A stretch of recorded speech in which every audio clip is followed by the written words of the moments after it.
এক রাজার 7 কন্যা গল্পের প্রথম পর্ব। তো রাজার 7টা কন্যা ছিল। 7টা কন্যাকে ডেকে নেওয়া হলো। ডেকে বড় কন্যাকে জিজ্ঞাসা করলো যে বলো তুমি কার কামাই খাও? বড় কন্যা বললো আপনার কামাই খাই। তারপরে 2 নম্বরটাকে ডেকে বলা হলো তুমি কার কামাই খাও? উনিও বলল আপনার কামাই খাই।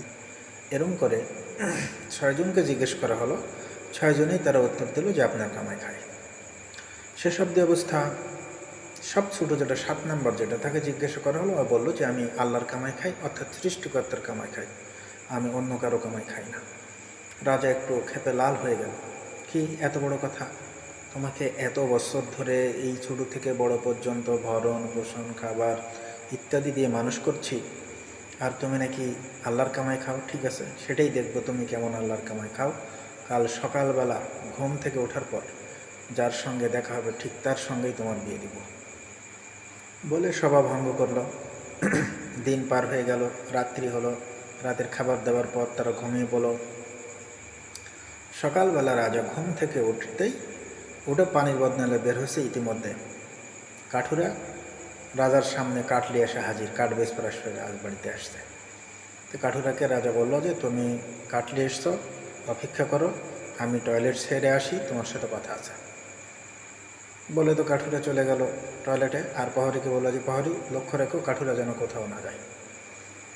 এইবার কাঠুরার তো ভয়ে কামসারা, না জানি বা কোন গাছের রাজার গাছ ছিল, সেখান থেকে কাঠ কেটেছি, এটা এসে হয়তো কেউ রাজার কাছে ঠকামো করেছে, এর দায়ে হয়তো আমাকে একটা কোনো দণ্ড জরিমানা করবে বা কোনো পানিশমেন্ট দেবে।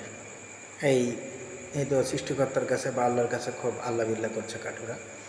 যাই হোক, রাজা পায়খানা সেরে এসে বলো এইদিকে এসো, কাঠুরাকে বললো এদিকে এসো, তোমাকে আমার ছোট মেয়েকে বিয়ে করতে হবে।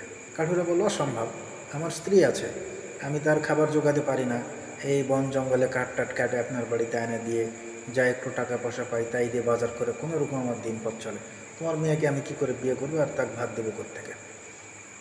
ও তো রাজকন্যা, রাজপুত্রের সাথে বিয়ে হবে, আমার কাঠুরের সাথে কেন বিয়ে? রাজা বলল যে কোনো কথাই আমি শুনতে চাই না, তোমাকে বিয়ে করতে হবে। রানীকে বলল যে তুমি ছোটো মেয়েকে সাজিয়ে দাও, আর বরকন্দাজ উজির লাজির বা আরও রাজকর্মচারী যারা ছিল তারা বললো যে তোমরা বিবাহের বিভিন্ন আয়োজন করো। যাই হোক, এভাবে সবাই বিবাহের আয়োজন শুরু করলো। আয়োজন শেষের দিকে বিয়ে পড়িয়ে দেওয়া হলো। বিয়ে পড়িয়ে দেওয়ার পরে তার হাতে একটি পয়সাও দিল না, পরনে যা ছিল তাই। কিন্তু ওই রাজকন্যাকে সাজিয়ে দেওয়ার সময় তার মা গলার একটা মালা রাজকন্যার হাতে দিয়েছিল, যেটা তুই নিয়ে যা, তোর বাবা যেন না জানে, ভবিষ্যৎ তোদের কাজে লাগবে। যাক, এই পর্যন্ত থাকলো বন্ধুরা, এটা প্রথম পর্ব। দ্বিতীয় পর্বে তারা কাঠুরা ক্লিক কী করছে এরকমভাবে পর্ব আকারে অনেকগুলো পর্ব আসবে, তোমরা শুনতে থাকো।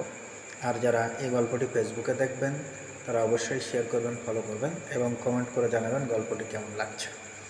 আর যারা ইউটিউবে দেখবেন তারা ইউটিউব চ্যানেলটি সাবস্ক্রাইব করবেন এবং শেয়ার করবেন এবং বেল আইকনটি টিপে দেবেন। আর যারা ইনস্টাগ্রাম টিকটকে দেখবেন তারা শেয়ার করবেন, ফলো করবেন। গল্পটা ধারাবাহিকভাবে চলতে থাকবে, প্রায় 50তম পর্ব সম্ভবত গল্পটির হবে। আপনারা সবাই ভালো থাকবেন, সুস্থ থাকবেন।